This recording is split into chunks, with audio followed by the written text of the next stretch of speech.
दोस्तों नमस्कार। अच्छे दिन तो देखे नहीं लेकिन बुरे और बुरे दिन की आहट सुनाई देने लगी है। प्रधानमंत्री नरेंद्र मोदी कतई नहीं कहेंगे कि भारत के सामने कोई मुश्किल वक्त आने वाला है। इस देश में कोई कैबिनेट मिनिस्टर भी खुले तौर पर आकर यह कहने की हिम्मत दिखाएगा नहीं कि दरअसल मुश्किल वक्त की शुरुआत हो चुकी है। लेकिन भारत की अर्थव्यवस्था को लेकर दुनिया भर के भीतर, चाहे वो आईएमएफ हो, चाहे वर्ल्ड बैंक हो, चाहे डब्ल्यूटीओ हो, चाहे दुनिया भर में देशों की अर्थव्यवस्था की साख को परखने वाला मूडीज ही क्यों ना हो, और दुनिया भर में जिस स्थिति में खास तौर से टेक्नोलॉजी से जुड़े कर्मचारी या वहां काम करने वालों की स्थितियां नाजुक हो रही हैं, उसके दायरे में भारत आ चुका है। भारत के भीतर मैन्युफैक्चरिंग सेक्टर हो या कंस्ट्रक्शन का सेक्टर हो, रियल एस्टेट हो या होटल्स की कतार हो, परिस्थितियां नाजुक दिशा में पड़ रही है। लेकिन अच्छे दिन की आहट में इस देश की सियासत चलती है, राजनीति चलती है। लेकिन दुनिया भर में क्या हो रहा है और असर भारत पे क्या पड़ रहा है और पड़ने वाला है, इसके खुले संकेत अब आने लगे हैं। और खास तौर से ऐसे वक्त जब भारत के हाथ में G20 की कमान आई है और 2023 शायद अंतर्राष्ट्रीय तौर पर ग्लोबल इकोनॉमी को लेकर सबसे बुरे साल के तौर पर जाना जाने वाला है।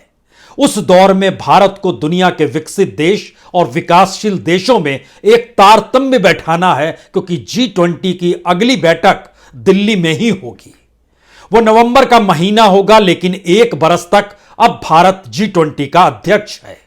लेकिन सवाल तो उस अर्थव्यवस्था का है जिस इकोनॉमी के साए तले हजारों हजार की तादाद में भारत के छात्र दुनिया भर में फैले हुए हैं और टेक्नोलॉजी से जुड़े हुए हैं, उसमें भी आईटी इंडस्ट्री से जुड़े हुए हैं।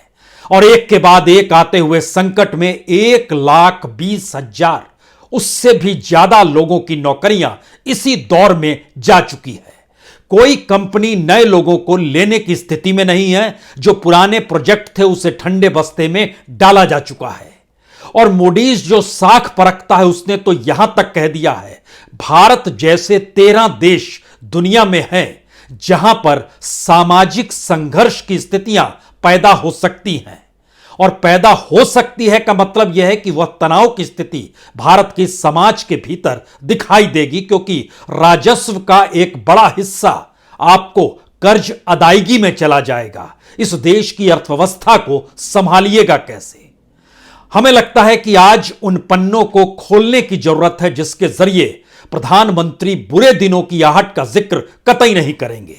इस देश के वित्त मंत्री भी नहीं कहेंगी, आरबीआई संकेत देगा। और कॉमर्स मिनिस्ट्री ने पहली बार एक्सपोर्ट को लेकर खुले तौर पर कहा है कि मुश्किल वक्त आ चुका है, मुश्किल वक्त और आएगा। और यह सब कुछ ग्लोबल एनवायरनमेंट जो बन रहा है इकोनॉमी को लेकर, उसके दायरे में भारत आ चुका है। और एक्सपोर्ट अक्टूबर के महीने में सबसे नीचे चला गया, यानी $30 बिलियन के भी नीचे आ गया। और हमारा इंपोर्ट लगातार बढ़ रहा है, यानी व्यापार घाटा और बढ़ेगा। और उसके दायरे में जो जो प्रोडक्ट्स आ रहे हैं उसकी सबसे बड़ी वजह यही है कि दुनिया के बाजार में जो मंदी की आहट आई है उसने भारत के सामानों को भी खरीदने से इनकार कर दिया है। जो नौकरियां खत्म हो रही हैं उसके दायरे में भारतीय छात्रों की तादाद सबसे ज्यादा है। अमेरिका के भीतर 1 लाख से ज्यादा कर्मचारियों की जो नौकरियां गई, जो कि टेक से जुड़े हुए थे, उसमें से 15,000 इंडियंस हैं। 2 महीने के भीतर या तो नौकरी खेज लीजिए या फिर आपको डिपोर्ट कर दिया जाएगा, यानी आपको अमेरिका छोड़ना होगा। लेकिन भारत के माथे पर शिकन नहीं है। यहां की सियासत अच्छे दिनों की आहट के साथ चलती है और उन सपने और उम्मीद के आसरे इस देश को चलाना बाखूबी जानती है। लेकिन फैक्ट्स क्या हैं? ये फैक्ट इसलिए डराने वाले हैं क्योंकि कॉमर्स मिनिस्ट्री ने एक्सपोर्ट को लेकर खुले तौर पर कहा मुश्किल वक्त है। डब्ल्यूटीओ ने खुले तौर पर अपनी रिपोर्ट में कहा ट्रेड और इकोनॉमी सिकुड़ रही है, जिसके दायरे में भारत जैसे विकासशील देश बाखूबी आएंगे, यानी भरपूर तरीके से आएंगे। मूडीज ने बहुत खुले तौर पर कहा सामाजिक तनाव भारत के भीतर बढ़ेगा। वर्ल्ड टेक्नोलॉजी कंपनियों की फहरिस्त ने बतला दिया कि इंडियन सबसे ज्यादा उसके दायरे में हैं जिनकी नौकरियां जा रही हैं, और भारत के भीतर जो बैंकरप्सी कोड बनाया गया है उसके दायरे में बैंकरप्ट होती इंडस्ट्रीज और जो इंडिविजुअल लेवल पे काम कर रहे थे उनकी तादाद बढ़ती चली जा रही है। बड़ी तादाद में अपने आप को बैंकरप्ट घोषित करके बचने के उपाय देश में खोजे जा रहे हैं। सिंगापुर जैसी जगह में जहां पर टेक्नोलॉजी कंपनियों ने खाली पदों को भरना बंद कर दिया है, क्योंकि भारत के ठीक बाहर वही जगह है सिंगापुर जहां पर 1,77,000 रोजगार कार्ड जो बांटे गए, जो मानव संसाधन की रिपोर्ट वहां उस देश की बतलाती है उसमें 45,000 इंडियंस हैं। और इसी तुलना में आप अमेरिका की स्थिति देखिए और इसी तुलना में यूरोप की स्थिति देखिए और यह समझने की कोशिश कीजिए कि अमेरिका, ब्रिटेन, यूरोपीय यूनियन, यहां पर जो मंदी की आहट है उसका सीधा असर भारत जैसे देश पर पड़ रहा है। और भारत की अपनी परिस्थितियां दरअसल जिन उपाय को खोज रही है उसके पास सिवाय रशिया के साथ व्यापार करने के अलावे कोई दूसरा रास्ता बच नहीं पा रहा है। दूसरा रास्ता चीन के साथ व्यापार को बढ़ाने पर बच रहा है, और उसी चीन ने भारत की एक लिहाज से प्रोडक्ट्स को लेकर या इंपोर्ट के जरिए भारत पे जो बोझ पड़ता उसको कम किया हुआ, यानी व्यापार घाटा। चीन के साथ आप चीजों को धीरे धीरे कर सकते हैं मैनेज, लेकिन इंपोर्ट चीन का बढ़ चुका है भारत के भीतर में। और सबने माना है कि दरअसल आर्थिक अनिश्चितता का वातावरण जो दुनिया भर में छा चुका है उसमें आप अलग अलग तरीके से हर क्षेत्र को अगर देखना शुरू करेंगे तो भारत जैसे विकासशील देशों की स्थिति नाजुक होनी है। अब यहां पर शुरुआत करते हैं सबसे पहले एक्सपोर्ट के डाटा को लेकर, जिस डाटा को लेकर जब कॉमर्स मिनिस्ट्री के सचिव जब सामने आए तो उन्होंने खुले तौर पर इस बात का जिक्र किया कि हां मुश्किल हालात हैं और आने वाले वक्त में ये मुश्किल हालात और बढ़ सकते हैं, क्योंकि हमारा एक्सपोर्ट 29.78 बिलियन डॉलर पर अक्टूबर के महीने में आ गया, जो पिछले साल के अक्टूबर की तुलना में 16% से ज्यादा कम हो गया। और इंपोर्ट जो था वो 5% से ज्यादा बढ़ गया पिछले साल की तुलना में, जो लगातार बढ़ ही रहा है हर महीने की तुलना में भी। 29.78 बिलियन डॉलर एक्सपोर्ट यानी 2.42 लाख करोड़ का ये एक्सपोर्ट भारत ने किया, लेकिन जो इंपोर्ट किया वह 56.69 बिलियन डॉलर यानी 4.61 लाख करोड़, यानी हम एक्सपोर्ट कर रहे हैं 2,42,000 करोड़ का, इंपोर्ट कर रहे हैं 4,61,000 करोड़ का। और जो सामान दुनिया के बाजार में भारत की कल मांग थी अब उस पर ब्रेक लग गई है। वो एक्सपोर्ट का सामान आभूषण से जुड़ा है, रसायन से जुड़ा है, दवा से जुड़ा है, इंजीनियरिंग से जुड़ा है, पेट्रोलियम उत्पाद से जुड़ा है, समुद्री उत्पाद से जुड़ा है, हर तरह के कपड़े और जो वस्त्र में तब्दील होते हैं उससे जुड़ा है, हस्तशिल्प से जुड़ा है, चमड़ा से जुड़ा है। और इन सारी इंडस्ट्री को लेकर इस देश में सुस्ती का आलम यह है, जो एक बड़ा तबका इस व्यापार से जुड़ा हुआ है और उसकी तादाद और उसको नौकरी देने वालों की तादाद जो है वो तकरीबन 80 लाख से 1 करोड़ से ज्यादा की है। उनके सामने एक मुश्किल हालात हैं, क्योंकि लौह अयस्क के मामले में 90% के एक्सपोर्ट की गिरावट आ गई, हैंडीक्राफ्ट में 57% की गिरावट आ गई, रेडीमेड गारमेंट्स में 24% की गिरावट आ गई, इंजीनियरिंग उत्पाद में लगभग 21% की गिरावट आ गई। और हर किसी ने माना यह दौर जब सबसे ज्यादा एक्सपोर्ट होता है, क्योंकि पूरे यूरोप में, पूरे अमेरिका में, पूरे ब्रिटेन में हॉलिडेज मनाए जा रहे होते हैं, फेस्टिवल्स चल रहे होते हैं और इसमें लोगों की खरीद बढ़ती है। लेकिन दुनिया की मंदी ने जब इन देशों को आहत किया है तो इनके पास भी महंगाई और सारे प्रॉब्लम्स आकर सामने खड़े हो गए हैं। अब कोई रास्ता जो रिपोर्ट बतलाती है कि इनके सामने इकोनॉमिक स्लोडाउन की स्थिति है, जीडीपी के सिकुड़ने की स्थिति है। और इसको लेकर डब्ल्यूटीओ ने जो ट्रेड की पूरी स्थिति थी उसको लेकर जो एक चेतावनी दी है कि इस बरस तो ठीक है 3.53% तक जाएगा जो ट्रेड है, लेकिन अगले बरस वो घटकर 1.7% भी पार कर पाए ये मुश्किल है। यानी आने वाले वक्त में जो व्यापार तबका है और एक्सपोर्ट से जुड़ा हुआ है, संकट और गहराएगा 2023 में। यह पूरी की पूरी रिपोर्ट्स की एनालिसिस बतलाती है। और इसके ठीक समानांतर जरा देखना शुरू कीजिए, कितने कंपनियों में कितने लोगों को निकाला गया। फब में 2000 लोगों को निकाला गया, शॉपिफाई में 10% लोगों को निकाल दिया। काम में ये सारी टेक से जुड़ी हुई, यानी टेक्नोलॉजी से जुड़ी हुई, आईटी इंडस्ट्री से जुड़ी हुई वो सारी इंडस्ट्री है जिसमें मेटा ने 11,000 लोगों को निकाला है, ट्विटर ने 3,700 को निकाला है, अमेजन ने 10,000 लोगों को निकाला है, सेल्स फोर्स ने 2,500 लोगों को निकाला है, स्ट्राइप और लेफ्ट ने लगभग अपने पूरे कर्मचारियों में से 13% को निकाला। तो रॉबिनहुड नाम की कंपनी ने 30% लोगों को निकाल दिया, इंटेल ने 20% लोगों को निकाल दिया, स्नैप ने 20% लोगों को निकाल दिया, नेटफ्लिक्स ने भी लगभग 450-500 लोगों को निकाला, पेल्टॉन ने 50% लोगों को निकाल दिया। ये जो अलग अलग परिस्थितियां, इसमें अभी तक 1,20,000 लोगों को निकाला जा चुका है। जिनको नोटिस दिया जा चुका है उनकी संख्या लगभग 85,000 है।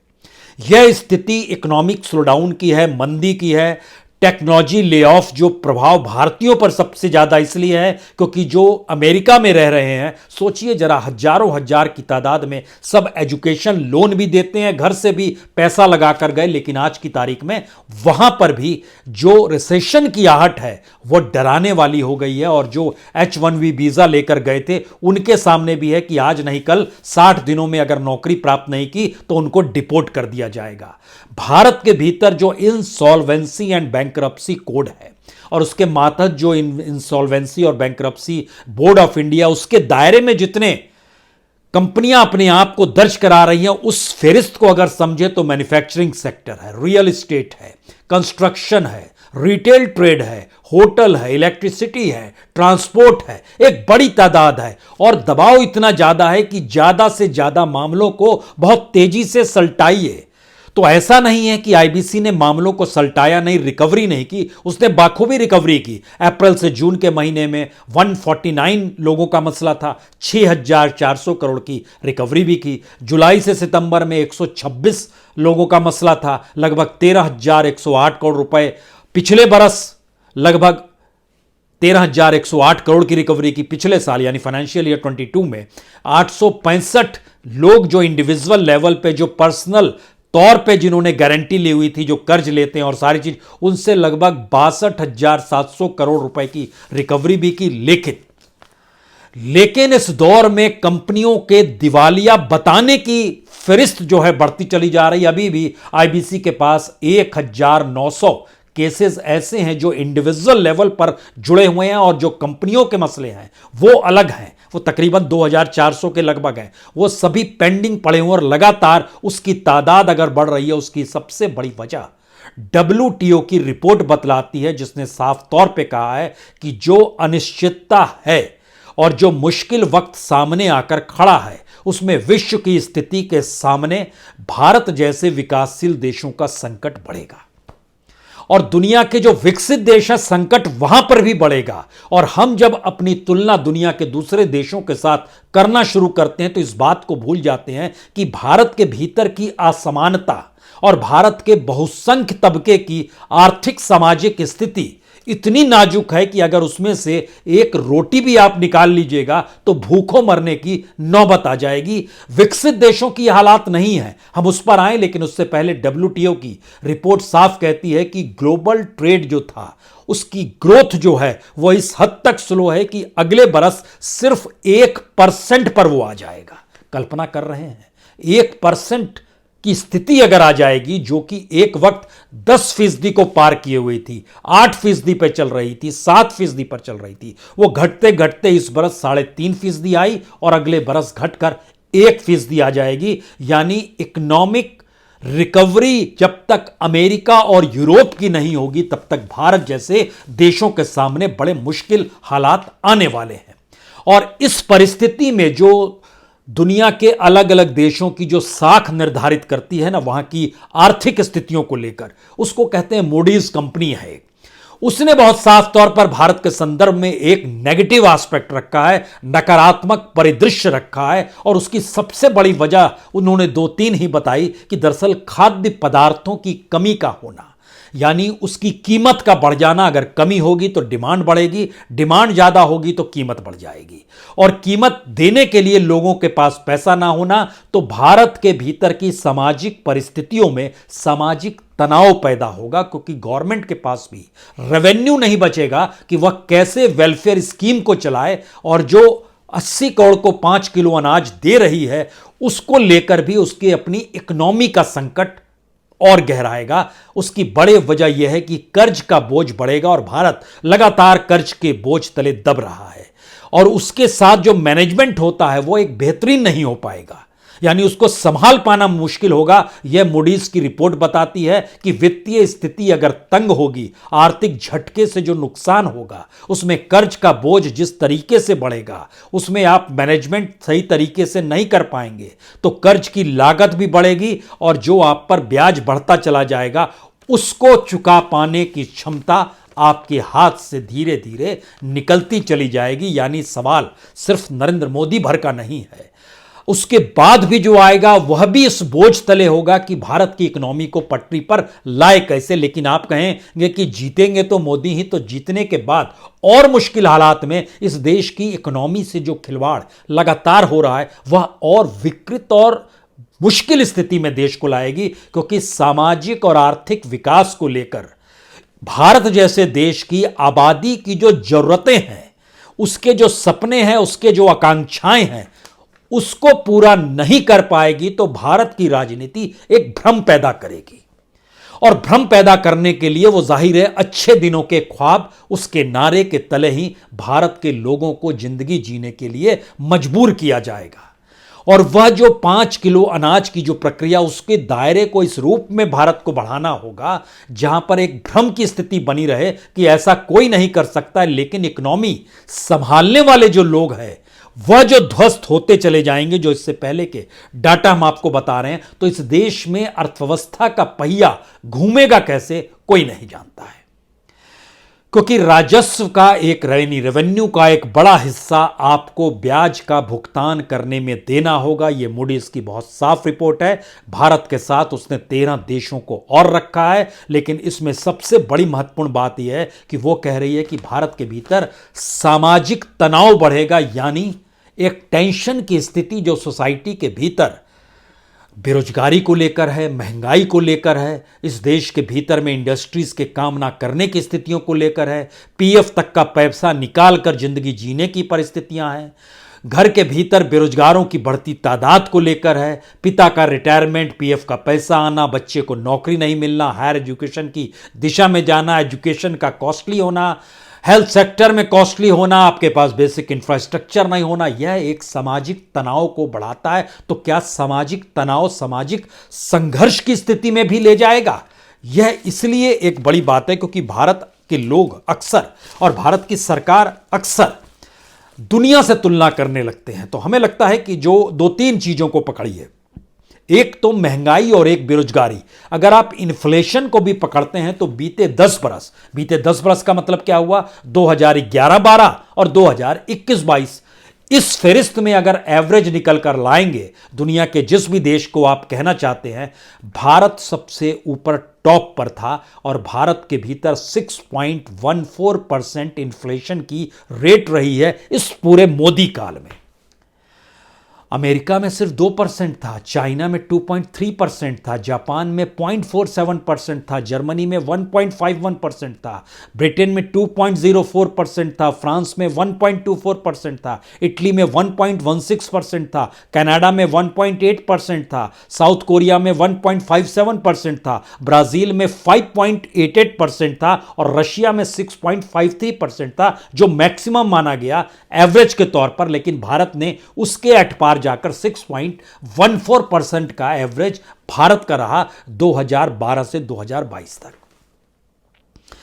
आज की तारीख में जब हम कहते हैं कि हमारी इन्फ्लेशन की स्थिति दुनिया की तुलना में बेहतरीन है, यकीनी तौर पे बेहतरीन है, लेकिन इस एवरेज को जब आपने देख लिया तो वहां की इकोनॉमी कैसे मजबूत रही होगी, इसको भी समझिए, और वह अपनी बिगड़ती इकोनॉमी को कैसे संभालेंगे यह भी समझिए, क्योंकि भारत से कम जो है चाइना 2.2 है इन्फ्लेशन आज की तारीख में, जापान 2% है, फ्रांस 5.8% है भारत से कम, साउथ कोरिया भारत से कम है 5.5%, लेकिन बाकी सारे देश, अमेरिका 8.1% है, जर्मनी 8.5% है, यूके का तो आज ही रिपोर्ट आया कि वो 11.1% इन्फ्लेशन हो गया है, इटली में 8.7% है, कनाडा और भारत एक बराबर है 6.9%। इन्फ्लेशन भारत के भीतर में ध्यान दीजिए तो लगभग 7 से 8% के बीच में लगातार रहा है, और दुनिया के भीतर में सिर्फ इस मंदी काल में यह इन्फ्लेशन और महंगाई जो है यह 8, 9, 10% तक गई है। लेकिन भारत तो इसी बीच में रहा, और भारत का इंटरेस्ट रेट, बैंक की स्थिति खास्ता हाल, पब्लिक सेक्टर को बेचना, कॉरपोरेट का नेटवर्थ बढ़ना, ये सारी चीजें हमारी आंखों के सामने इसलिए मौजूद हैं क्योंकि हमारी सरकार ने अभी भी बेरोजगारी को लेकर कोई विजन नहीं दिया, महंगाई को लेकर आरबीआई विजन नहीं दे पाया। इस देश के इंडस्ट्री वेलफेयर स्टेट के तौर पर चलने चाहिए, इसको लेकर कोई विजन डिसइन्वेस्टमेंट, मोनेटाइजेशन या प्राइवेटाइजेशन को लेकर है ही नहीं। तो गवर्नमेंट की जो पूरी प्रक्रिया है वो उस पॉलिटिकल एस्पेक्ट में चली गई है, जहां पर इस देश की इकोनॉमी को नहीं संभालेंगे, बल्कि इकोनॉमी अगर बिगड़ती है तो और बिगड़े, और वो राजनीति की तरफ ताकेंगे तो देश के भीतर की अर्थव्यवस्था की अस्थिरता जो है वह मोदी सत्ता को मजबूती दे देगी, और मजबूती दे रही है। इसी मंत्र के साथ सत्ता इस देश में अगर राजनीति कर रही है तो सोचिए उन लोगों का जो एक्सपोर्ट पर जीवित थे, अब सोचिए उन लोगों का जो वेलफेयर स्टेट के तहत मुफ्त और वेलफेयर स्कीम की कुछ योजनाओं का लाभ मिल जाए, उनकी सोचिए। और इन दो परिस्थितियों के बाद उस मिडिल क्लास को देखिए जो टैक्स तले दबा गया और उसके पास अब रोजगार भी नहीं बच पा रहा है, वह भी छिनता चला जा रहा है, तो वो क्या करेगा? कमोवेश समूचे देश को एक कतार में इकोनॉमिकली डिरेल्ड कर जिस अच्छे दिनों का ख्वाब संजोया जाता है वो पॉलिटिकल है, वो सामाजिक और आर्थिक सुरक्षा आपको नहीं देता है। और जब दुनिया की तमाम बड़ी एजेंसियों की रिपोर्ट खुले तौर पर बता रही है कि क्या असर हो रहा है, तो अब दुनिया भर में फैले हुए जो उच्च शिक्षा प्राप्त कर छात्र हैं, जो नौकरियां कर रहे थे, वो नौकरी चाहे अमेजन में कर रहे हों, चाहे ट्विटर में कर रहे हों, चाहे मेटा यानी फेसबुक से जुड़े हों, चाहे वह इंटेल में हों, नेटफ्लिक्स में हों, किसी भी कंपनी में क्राइसिस पूरे देश के भीतर में है। प्रभावित इंडियन सबसे ज्यादा इसलिए क्योंकि अपने देश की नाजुक स्थितियों से आंख मूंद कर वह दुनिया के बाजार में निकल तो गया, लेकिन ना वहां चीजें बच पा रही हैं इस रिसेशन और मंदी के दौर में, और यहां लौटने पर कुछ है नहीं, बच नहीं पा रहा है। चेते कौन चिताए कौन? कॉमर्स मिनिस्ट्री के सचिव ने कह तो दिया, मुश्किल वक्त आना शुरू हो चला है। ये और मुश्किल वक्त में तब्दील होगा जो भारत ही नहीं अंतर्राष्ट्रीय आर्थिक वातावरण को अपनी गिरफ्त में ले रहा है। मौका मिले तो प्रधानमंत्री से किसी चुनावी रैली में पूछिए जरूर कि देश की इकोनॉमी के बारे में 2 शब्द कह तो दीजिए। बहुत बहुत शुक्रिया, बहुत बहुत शुक्रिया।